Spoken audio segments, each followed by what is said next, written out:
Good morning, everyone. I am Joe Rosen, founder and president of Parkinson's Research Organization, and we're going forward with the trials and tribulations of COVID-19. And it almost feels like we're having an anxiety epidemic. We have so many people with Parkinson's, so many people not with Parkinson's, who are just going over the top with mental health issues, with stress, with concerning themselves. And to that end, today I am bringing to you someone who can perhaps help reduce these anxieties and reduce some symptoms, and just so there would be symptoms of people with Parkinson's, symptoms of stress for the caregivers or partners in care of people with Parkinson's.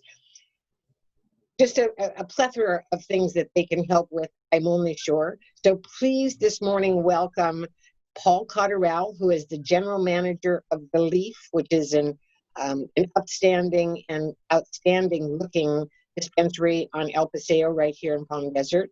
And also meet Chansce Pittard, who is the store manager of The Leaf.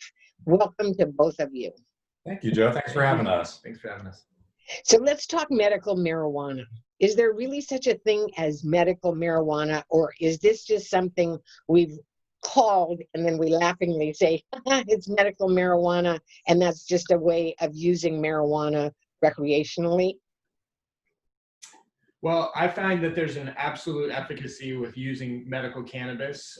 There's a lot of folks that use it for both anxiety relief and just taking, after a long day, being able to find something to relieve that stress. But it does get a lot more in depth when people have been able to find relief from things like cancer and chemotherapy, even Parkinson's that we're going to speak a little bit about today. Lots of other options, and especially in a time right now where anxiety is very high, we've been able to really find some great benefits from using cannabis medically. And really what it comes with is respecting the plant and knowing how to use it and how much, rather than just using it again and again in high potencies and expecting a great result every time. It's really treating it the way it's supposed to be treated. So is there something that our audience needs to know about CBD and THC and relationships and amounts, etc.? Sure. So THC and CBD are both cannabinoids found in the cannabis plant. We know of about 84 cannabinoids, and THC and CBD are the most common found in the plant. So that's what we've known more about, and we've been able to research a little more easily just because it's a little more prevalent in the plant. We're coming to find out that a lot of these other cannabinoids are very beneficial. But CBD, first and foremost, is one of the best anti-inflammatories found in nature or in a lab setting. It really helps to calm the body and the mind, but that anti-inflammation works in so many different ways. THC is often seen as more of the psychoactive or what provides the high effect, but it also has some really great pain relieving aspects. Certain things that CBD can't handle, like nervous system pain, nerve pain, really works well in combination with THC. THC is more inclined to absorb into our areas near our nervous system. So anything nerve related, THC can be really beneficial. It's all just figuring out that right increment. I think over the last few years, we've seen CBD is a little more access because it doesn't have that psychoactive effect, but using THC properly can be very beneficial as well. I think I understand that, and I think that people have said that THC is actually the activator of CBD, that CBD by itself, and we might get into that a little bit if we have some time. Let's do it now. So there's CBD from marijuana, and there's CBD from hemp. And hemp, so you want to describe or explain what that is? Sure. So those plants are very closely related. Cannabis is related to a few other plants like hops that we find from beer. A hemp plant is another close relative. And we've just found that one of the molecules produced in the hemp plant is molecularly identical to what's in the cannabis plant. So CBD, whether it's coming from hemp or cannabis, is the same molecule and the same item. It's just we found that once there's a lot more cannabinoids and other additives or natural terpenes and things of that sort added with the actual CBD, we see a lot more efficacy. So people use CBD rather often on its own, and it's great and very helpful. But I think what we're trying to do most is replicate what we find in nature, because it has such a full spectrum of help it can provide. And I think the other thing, and correct me if I'm wrong, that hemp does not have THC in it versus so that there's that activation process can't happen when using a hemp product of CBD. Not that it has any lesser value if for some people. Right, right. It's a little more isolated to produce just that CBD molecule rather than a variety of other cannabinoids. Very, very helpful as well. And because hemp's easier to grow, it's also a little more cost effective to use a hemp-based CBD to get started, just because it's a little easier to get access to that molecule. Yeah, and it's actually, and you can sell it over state lines and whatever else. So let's go on to people with Parkinson's that would like to use, or some who have used medical marijuana to reduce their symptoms. So we've seen this in presentations where some people with Parkinson's, same time as the next person sitting next to them with similar symptoms, one person will respond wonderfully and really calm down and really feel good with what they've taken. The person next to them has taken the same thing and still has the tremor and the whatever. What is that, psychological or what? I think that's a good point. And partly, I definitely think it could be psychological, but I think it's a combination of we don't know enough about the cannabis plant besides the fact that it's very safe. It hasn't made it to a lab setting to the point that we can really research it on the level that maybe some larger pharmaceuticals or things of that sort have been researched. So I think with more research, we'll be able to see more of a consistent use. I agree with you wholeheartedly. We did a video yesterday on research and clinical trials, and it's just another area I think that medical marijuana needs to get into. So our audience certainly can understand that they can help in this area too when they hear about clinical trials being done for medical marijuana. Most people think that marijuana is something that you have to smoke and and inhale it into your lungs and hold it there for 20 minutes and then that burns your lungs up or whatever, however they think it. And but there are so many other ways. Can you address some of the ways that cannabis can be ingested?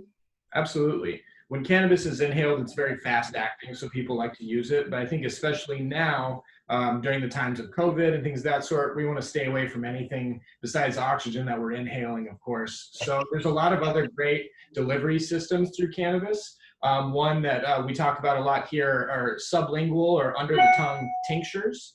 Simple drops you put right under the tongue and you hold under your tongue for just a few seconds. It absorbs into your bloodstream a little, just as fast as really inhaling, and doesn't take quite as much time as it would to actually ingest or take a capsule or an edible of some kind. Being able to use a tincture is very safe and a consistent way to get your same dosage. Everything on the bottle is going to be consistent each time. Every container you're getting, especially from us and especially from any legal California cannabis dispensary, very heavily regulated. So we're able to see consistently, time and time again, more consistent, honestly, than even smoking any sort of cannabis. Once you get in that flower for the day or you get in that shipment, that's really the only time you're ever going to have that. It's going to get grown again, and we're going to do our best to replicate that. But the best way to get your consistent results is through either a tincture used under the tongue, an edible perhaps like a capsule or a gummy. Just some way to get a little more consistent dosage, I think, is much more valuable. I've been in your store, and I know how conscientious you all are about the store. And I've been in other dispensaries as well where I didn't feel anywhere near as comfortable as I did in the Leaf. And so and our audience, mind you, is all over the world, but what should somebody know about their relationship with a dispensary? I think that they really need to understand and find a company or a staff that they trust, that they can come in and ask questions. I think a lot of companies right now, their goal is to grow their business and make as much money as they can, but they never want to make money in order to just make a sale. They never want to do something like that. So if you find that you're being oversold or people are just trying to continue to add on different items in that one sale, it might not be the best fit for you. It's better for us. That's what we always talk about here, is to make sure that we try an item, make sure it works well for you, and then we can go to the next step to see if we need to increase that, if we need to change the item at all.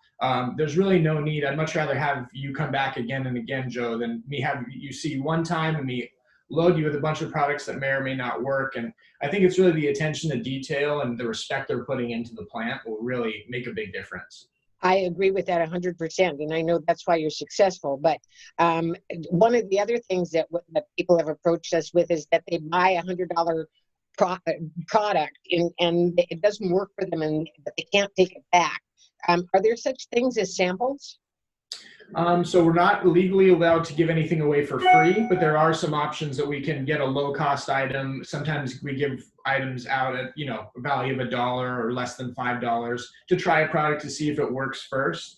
And I think that's really where the leaders in the industry, what they're doing is being able to provide a more cost-effective option, just a smaller dosage or a smaller container to try it before you really are investing.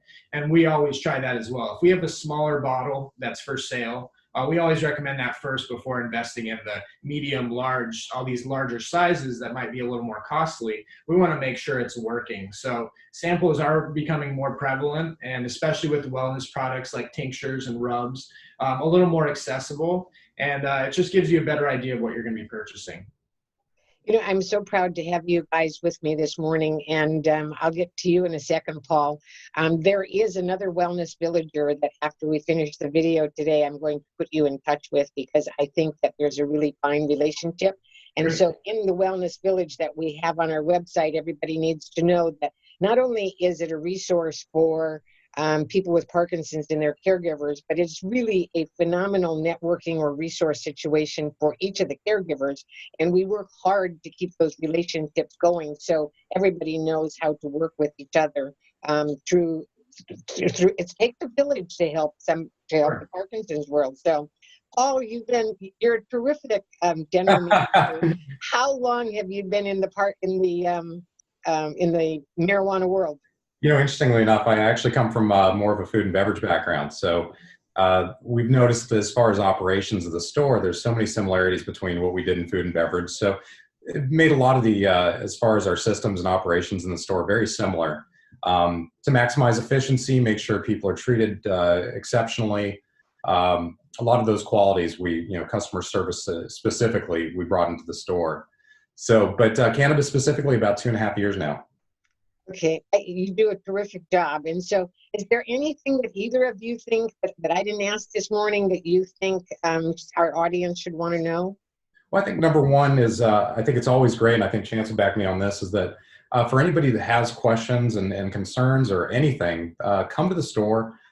We've taken a lot of diligence to make sure that every one of our consultants on the floor is up to the speed of being able to talk through, suggest, advise, and make sure that people feel comfortable about the options that they're being paired up with. You mentioned about not being able to come back or refund anything, but we make sure that people walk away happy, and if they aren't happy, we do everything in our power to make sure that we remedy it and make sure that they're walking out the door that they feel like they got a good service. But a great resource is our website at leaflpaseo.com. They can go ahead and visit that. We have our online menu there. But the greatest resource is coming in and visiting with us. Well, so I'd like to know, we've got people listening from Iowa and New York and Connecticut and Massachusetts, et cetera. Can they call you and just, you can't sell to them, I know that, but would it be okay if they call? We would absolutely we'd encourage them to speak to us, because ultimately we feel like we're the face on a new dimension of cannabis, and we want to make sure that the right message is being sent.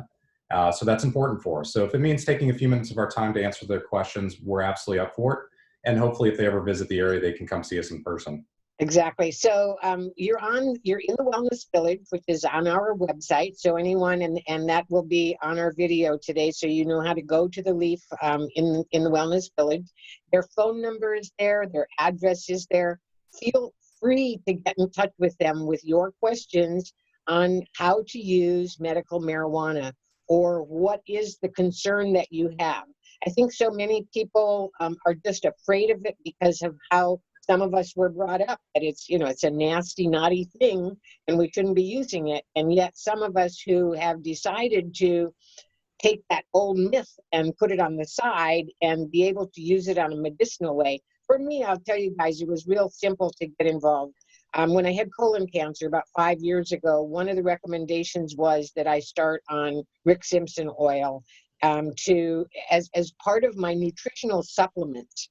And I can only tell you that I would think that that is a main reason why I did so well without any other pharmaceutical involved in my return to health from colon cancer. So I think that medical marijuana has tremendous value in more than one area. Today we're talking Parkinson's, but we're talking life, we're talking health, and we're talking about a product that's more than 2,000 years old, that has been used. It's natural. It's just, how do you use it?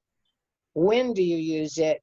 How disciplined do you need to be? And then open your eyes up to the value that could be there. And that's my, I'm off my pedestal now. That was my. Oh, we appreciate the pedestal.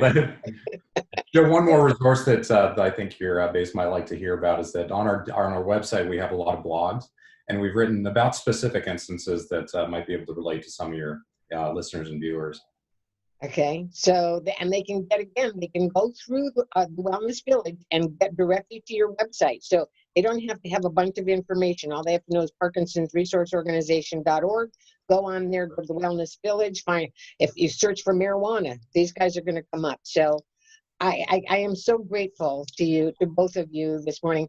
I want to tell the audience that you should pay attention to what we call the village meetings. We used to call them speaker meetings, but because they are a privilege of our wellness villagers to be able to speak to all of you, watch the village meetings. We will have the Leaf on in July of this year, and I'm so grateful again, because I know how helpful you can be to our community and how helpful you are to me, and I'm just grateful. So thank you both so much for being with us today. We're very glad to be a part of the organization. It means a lot.